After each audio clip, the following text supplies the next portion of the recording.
রাধে রাধে। ব্লাউজের back part ডিজাইনের 3 নম্বর part নিয়ে হাজির হলাম।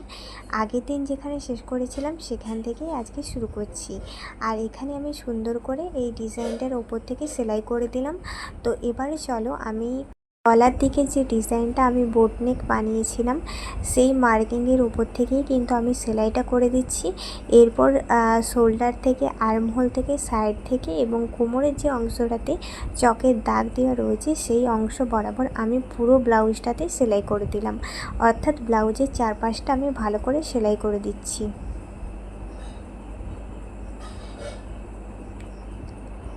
তো এই তো আমার সেলাই করা হয়ে গেছে।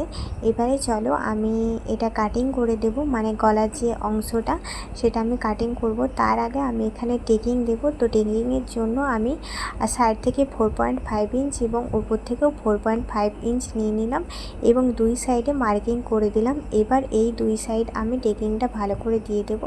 এরকম ত্রিভুজের মতো শেপ দিয়ে দিয়ে টেকিংটা করে দিতে হবে। নিচের দিকটা চওড়া এবং ওপরের দিকটা সরু। তো এইভাবে সুন্দর করে আমি দুই সাইডটাই টেকিং দিয়ে দিলাম। এখানে আমি ডবল সেলাই দিচ্ছি, তোমরা চাইলে সিঙ্গেল সেলাই দিতে পারো। তো চলো এই ব্লাউজের পরের পার্টে দেখা হচ্ছে।